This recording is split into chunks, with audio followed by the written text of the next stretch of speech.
She was a queen, not just of one country, but she was the Queen of England, Denmark and Norway during the medieval period. Through her marriages to Anglo-Saxon King Aethelred the Unready, and then the Danish Viking warrior King Cnut the Great, Emma of Normandy became one of the most powerful women of the Middle Ages, and she was a constant player in government and politics. She lived a remarkably long time, considering that she was born before the turn of the first millennia, and she died in 1052 at the age of 68 in Winchester, the old Anglo-Saxon capital of Wessex, a seat of power. But her bones and remains were not treated with much respect in the years following her death. In fact, during the English Civil War, they were even disinterred and then scattered all over the floor of the cathedral. But why did this happen? And why was the coffin and resting place of Emma of Normandy disturbed? And to support our channel, please make sure to subscribe. Emma of Normandy was one of the most powerful and influential women in the early medieval England. Living at the turn of the first millennium, she became queen not once but twice, marrying 2 different kings of England and acting as a central political figure for more than 30 years. Through diplomacy, survival and ambition, Emma helped shape the fate of England during one of its most dangerous and chaotic periods. She was born around 985 in Normandy, the daughter of Richard I, Duke of Normandy, and his wife Gunna. Normandy had been founded only a few generations earlier by Viking settlers, and Emma grew up in a court shaped by both Scandinavian and Frankish traditions. From an early age, she would have received an elite upbringing, learning languages, court etiquette, religion and politics, all skills that would later help her survive at the very top of English power. In 1002, Emma was sent to England to marry King Aethelred II, known to history as Aethelred the Unready. This marriage was not romantic, it was political. England was under constant attack from Viking raiders, many of whom were based in Normandy. By marrying the Norman duke's daughter, Aethelred hoped to secure Norman support and weaken Viking threats. Upon her arrival in England, Emma adopted the more English name Egifu, though modern historians prefer to call her by her birth name.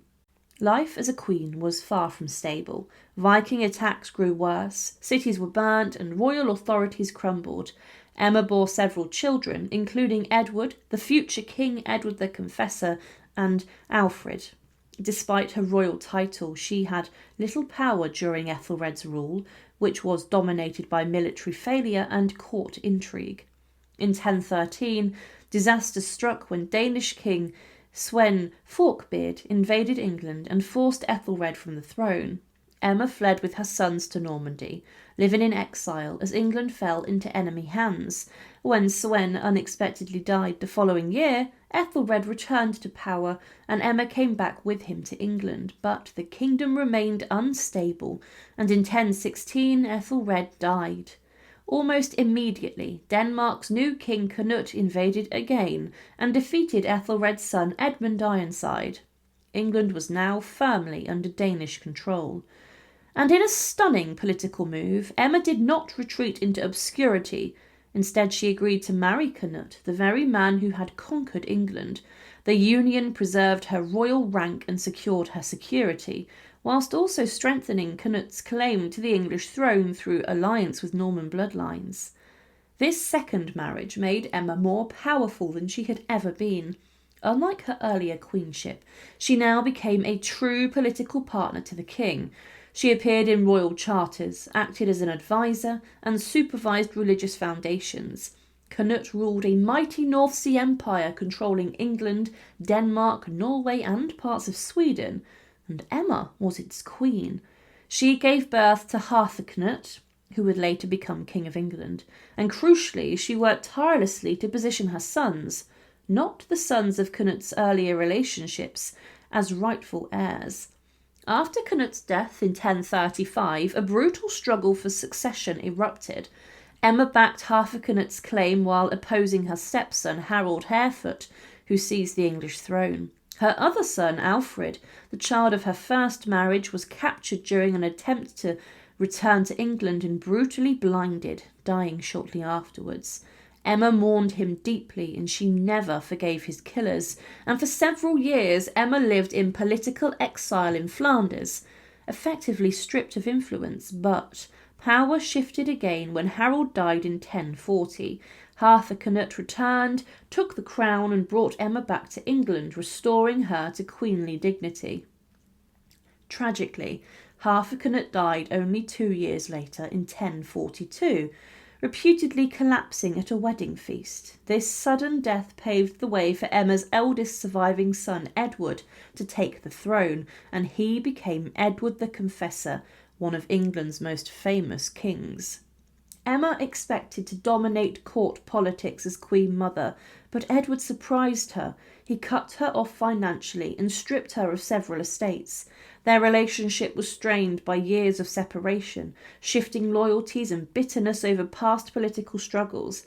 Emma withdrew from active power, living quietly for her remaining years. Now, Emma of Normandy died at the age of 68, which was incredible for a woman of the medieval period, on the 6th of March 1052 inside of Winchester.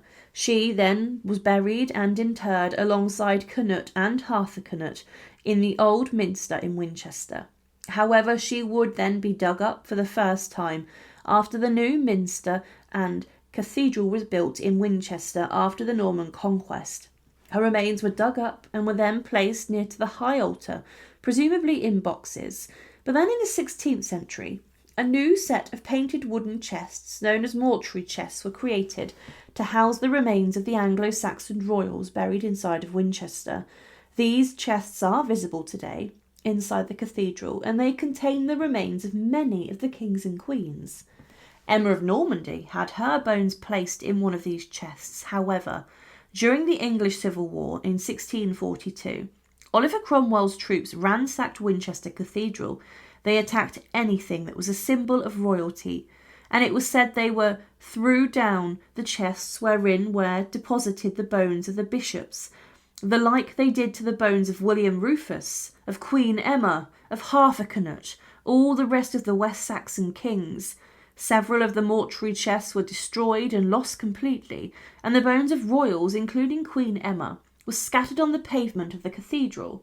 The soldiers also smashed the windows, and they then also threw some of the bones out of the windows too. Later, some new chests were created, but the human remains which were found were collected and placed into the chests. It is impossible to know how many bones were stolen, lost, or thrown away, and these bones were mixed into the chest of the others, meaning it's now more difficult to separate the remains of one person from another. What this means is that the mortual remains of Emma of Normandy must have partially been lost, but some of her bones will exist within the mortuary chests, but of course these would be very difficult to separate from others. It was a shocking act to commit against former kings and queens. A reconstruction of Queen Emma's bones is on display today, but her skull is not completely intact, and there are many missing parts, which includes her leg bones. Thank you for watching, and to support our channel, please make sure to subscribe. And once again, thank you so much for watching.